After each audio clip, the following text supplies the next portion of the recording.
বন্ধুরা, বাংলাদেশ যেটা করে দেখালো সেটা কিন্তু ভারতবর্ষ পারেনি আর কোনোদিনও পারবে না। যে কোটা সিস্টেম মানে শিক্ষাক্ষেত্রে এবং চাকরি ক্ষেত্রে মেধাবী ছাত্রছাত্রীদের পিছিয়ে দিচ্ছে, সেই কোটা সিস্টেমের বিরুদ্ধে আন্দোলন কাকে বলে সেটা কিন্তু বাংলাদেশ দেখিয়ে দিল। তো বাংলাদেশের এই আন্দোলন কেন হলো?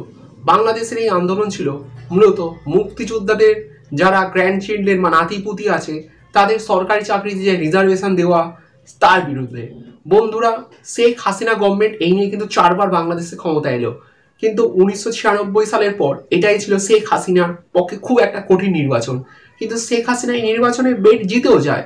কিন্তু কেসটা কি হয়েছিল কাকা, 2018 সালে শেখ হাসিনা গভর্নমেন্ট বুঝেছিল যে চাকরি ক্ষেত্রে এই যে কোটা সিস্টেম সেটা কিন্তু বাংলাদেশকে ক্রমশ পিছিয়ে দিচ্ছে। তো এই জন্য এইসব কোটা সিস্টেম কিন্তু মার্চ 8, 2018 সালে তুলে দেওয়া হয়েছিল।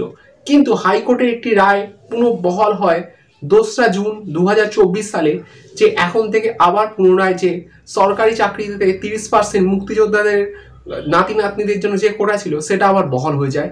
এর ফলে সারা বাংলাদেশ জুড়ে কিন্তু একটা তীব্র আন্দোলন শুরু হয়ে যায় কাকা, মানে খুবই খতরনাক আন্দোলন। অলরেডি সরকার হিসাবে এই আন্দোলনে প্রায় 140 জন ছাত্রছাত্রী শহীদ হয়েছে, যেটা অত্যন্ত খুবই দুঃখের বিষয়।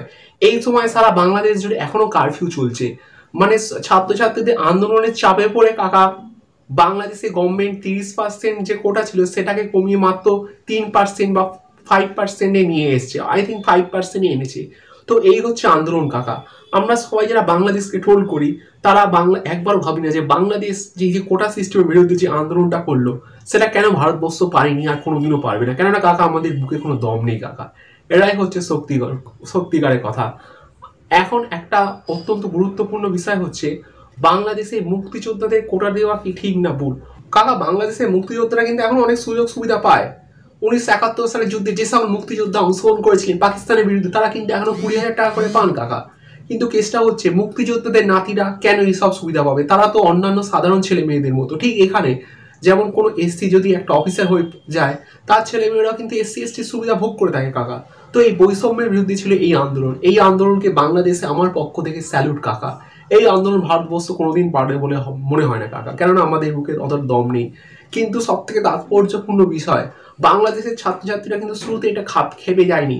খেপে হয়েছিল শেখ হাসিনার একটি কথাতে। শেখ হাসিনা বলেছিল যে যারা এই আন্দোলন করছে তারা ছিল রাজাকার। রাজাকার মানে কারা? যারা পাকিস্তানপন্থী, যারা চাইছিল না যে বাংলাদেশ একটি স্বাধীন রাষ্ট্র হোক। তো এই নিয়ে কিন্তু ব্যাপক গন্ডগোল ঝামেলা। তো আমরা আশা করব যে বাংলাদেশের অবস্থা স্বাভাবিক হবে এবং সাধারণ ছাত্রছাত্রীরা পুনরায় তাদের জীবন ভালোভাবে অতিবাহিত করবে। এই বলে কাকা ভিডিওটা শেষ করছি কাকা।